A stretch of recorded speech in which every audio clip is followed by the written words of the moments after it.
दोस्तों नमस्कार। मैं आपका अपना ही कैलाश सामोता, शिक्षक लेवल 2 राजसमंद से। दोस्तों, हमने अपनी सेवा के आरंभ काल से ही शिक्षार्थी, शिक्षक और संस्थाओं के हितों के लिए, उनके विकास के लिए, उनके हक और अधिकारों के लिए हमेशा से ही मुखर होकर अपनी बात को सक्षम स्तर तक रखने का प्रयास किया है। हाँ, हमारे शेष बचे विद्यालय समय के बाद जो समय शेष बचता था उसमें हम प्रकृति रक्षण, वृक्ष वर्धन के लिए, प्रतिभा प्रोत्साहन के लिए और अन्य ट्राइबल बेल्ट की समस्याओं के लिए और उनके समाधान के लिए प्रयास करते रहे। हमने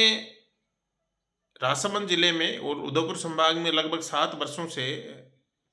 जो तृतीय श्रेणी शिक्षकों की पदोन्नतियां नहीं हो रही हैं, उनकी मांग और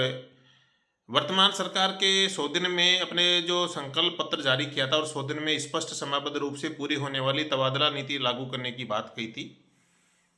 उन विषयों को लेकर और मेरे ही विभाग में काम के बदले वसूली करने और या संयुक्त जिला रैंकिंग को सुधारने के झूठे आंकड़े पेश करने और अपात्र, अयोग्य और कुछ चमचागिरी करने वाले शिक्षकों को ही उपखंड, जिला और राज्य स्तर पर सम्मान देने, या जो समर्पित शिक्षक थे उनको बेवजह नोटिस देने, उनको एपीओ करने, निलंबन करने या अन्य कूट रचित प्रकरणों में फंसाने जैसे विषयों को लेकर माननीय मुख्य जिला शिक्षा अधिकारी, माननीय जिलाधीश महोदय, अतिरिक्त जिला कलेक्टर महोदय, संयुक्त निदेशक शिक्षा उदयपुर, निदेशक महोदय बीकानेर,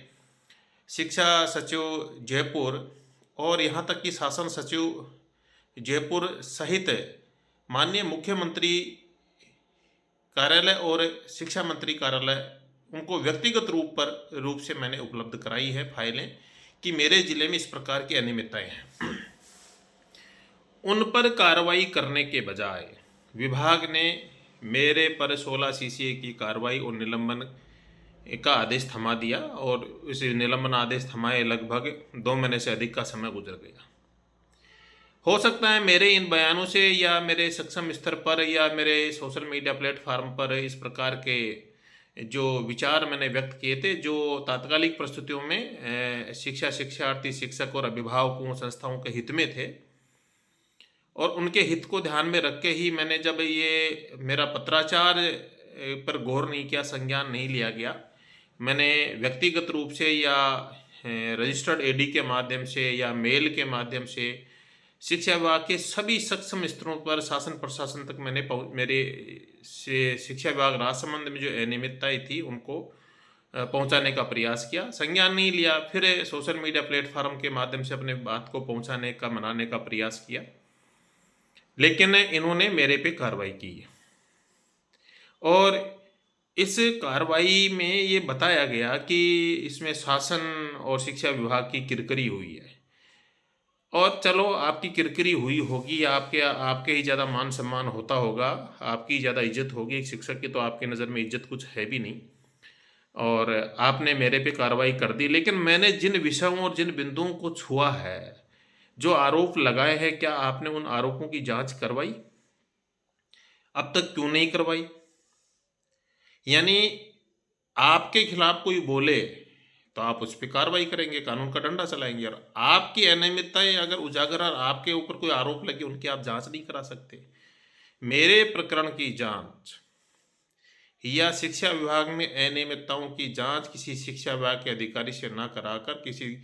अन्य विभाग के उच्च अधिकारी से करवाए, जुडिशरी के लोगों से करवाए, ताकि यहाँ दूध का दूध और पानी का पानी हो सके। ऐसे किसी कार्मिक का निलंबन करके या उसको 16 सीसी 17 सीसी की कार्रवाई करके आप उसको भ्रष्टाचार को पर्दा नहीं डाल सकते। आप किसी को अनावश्यक रूप से टॉर्चर नहीं कर सकते, नुकसान नहीं पहुंचा सकते। आपको भी, जिम्मेदार लोगों को भी जवाब देना पड़ेगा, क्योंकि आप जवाबदेही होने की बात करते हैं, आप संवेदनशील होने की बात करते हैं। आपको संज्ञान लेना चाहिए अगर आप संवेदनशील हो तो मेरे पर की गई 16 सीसी की कार्रवाई और निलंबन की कार्रवाई की निष्पक्ष जांच होनी चाहिए। और मैंने जिन बिंदुओं का आक्षेप लगाया है, आरोप लगाया है, जिससे शासन की और शिक्षा विभाग की किरकिरी हुई है, उन बिंदुओं की जांच भी होनी चाहिए। धन्यवाद।